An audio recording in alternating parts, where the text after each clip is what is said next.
Salut et bienvenue à une petite vidéo explicative du display de l'E3DC. On le touche avec le doigt pour l'allumer. Ici, on voit la production solaire, environ 7200 watts. De ça, il y en a 5000 qui vont dans la batterie et 2000 dans la maison.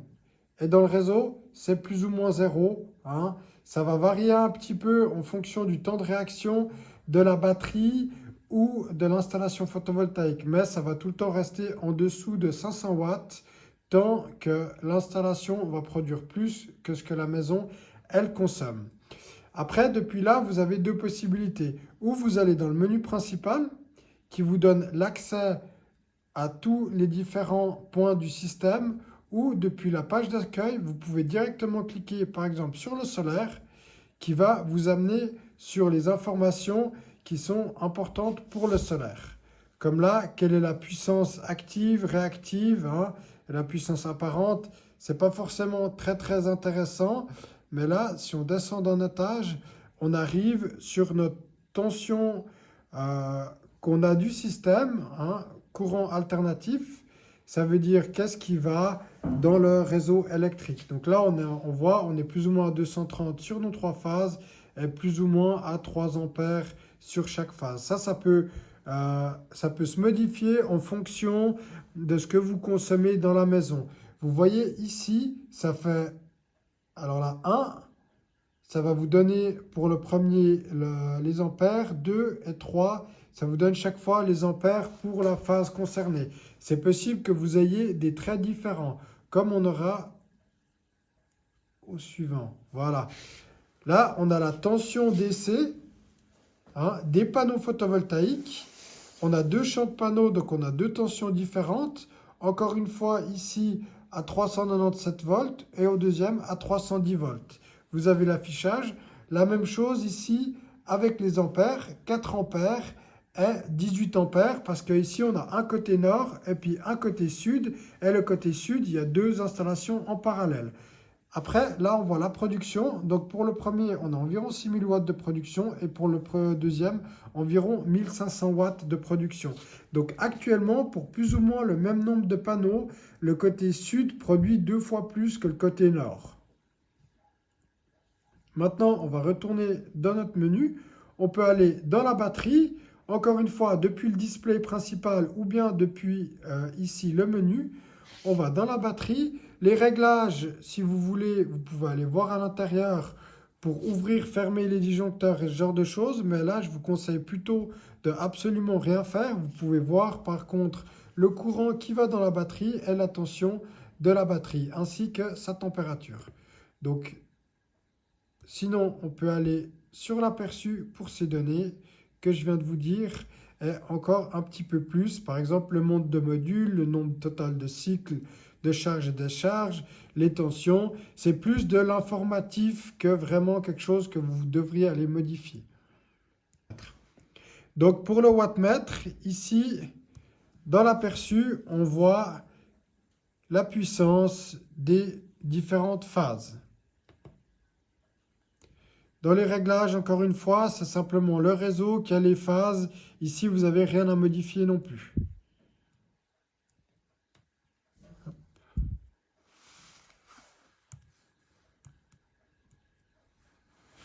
Des fois, il a besoin d'un peu d'amour, le display, hein. Ça ne fonctionne pas toujours aussi vite qu'on veut. Si vous avez une wallbox, c'est-à-dire une station de recharge de véhicules électriques, vous pouvez cliquer ici dessus.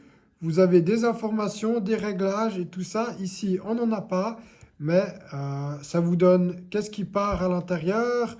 Si vous voulez, là, il n'y a aucun réglage, mais on peut limiter la puissance au cas où il y en aurait une. On peut rajouter et puis on peut faire des priorités de charge. Ce qui, ça, peut être intéressant, qui dirait, d'abord, on charge la batterie et puis après, on charge la voiture électrique ou bien le contraire.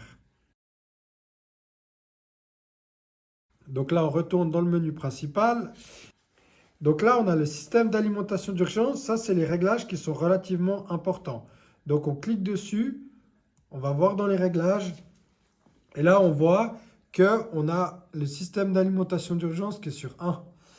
Ça veut dire que celui-ci, il est activé. En cas de coupure du réseau électrique, la batterie va créer son propre réseau électrique avec une temporisation d'environ 5 secondes et une réserve ici de 2000 Wh. Ça veut dire plus ou moins 10% de la batterie. On peut les régler à 0, 2000, 5000 ou 10 000. Si vous réglez lorsque votre batterie est à 0% ici en haut, vous la réglez par exemple à 10 000 Wh, le système va se mettre à charger depuis le réseau électrique, pas juste depuis les panneaux. C'est une petite astuce si jamais. Voilà, donc là on a l'aperçu. Le réseau, c'est en mode normal. L'alimentation de secours, elle est disponible. Voilà, c'est juste les infos. Et puis ici, si vous voulez, vous pouvez faire le test. Moi, je préfère faire le test en baissant le disjoncteur. Comme ça, on sait si ça fonctionne vraiment. Alors, on repart dans le menu principal. Ici, il y a toutes les fonctions Smart. On ne va pas les regarder aujourd'hui, mais c'est Smart Home, SG Ready, connecteur MBus, MyPV pour les boilers. C'est tous des systèmes après que vous pouvez gérer directement avec le 3DC.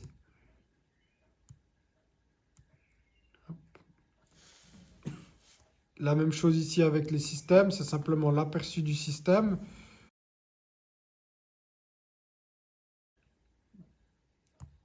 On retourne dans le système, on a les différentes fonctions. S'il y a des mises à jour, s'il y a des choses comme ça. Donc là, il nous met le logiciel à jour. On peut l'éteindre si jamais. Voilà. Ça, c'est des choses qu'il ne faut pas toucher. Ici, on a le réseau, le réseau où on se trouve pour voir qu'on est bien connecté. Puis maintenant, quand on retourne dans le menu principal, là, il y a vos données d'utilisateur. On ne va pas aller voir non plus. Et puis, pour finir, l'installation avec les normes de protection du pays. Ça, c'est aussi des choses que vous ne devez pas vraiment aller voir. Important, moi je dis, c'est les informations sur le solaire, sur la batterie et puis sur l'alimentation d'urgence. Avec ça, vous pouvez vraiment avoir des bonnes informations. Et sur l'alimentation d'urgence, régler aussi votre réserve en fait. Combien vous voulez qu'il reste tout le temps dans la batterie. Et pour cette réserve, j'ai aussi envie de dire, si vous avez une installation photovoltaïque et qu'en hiver, elle a de la peine à charger à 100%, mettez-la à 10 000 watts, à 50%, montez-la un petit peu parce que ça va faire du bien à la batterie de quand même de temps en temps pouvoir faire un cycle complet. Ce qui est aussi important, c'est que ici vous avez l'indication du message d'erreur. Si ici vous avez un message d'erreur, il faut appeler votre installateur. Voilà, j'espère que cette petite vidéo vous aura plu sur le display de l'E3DC. Bonne journée!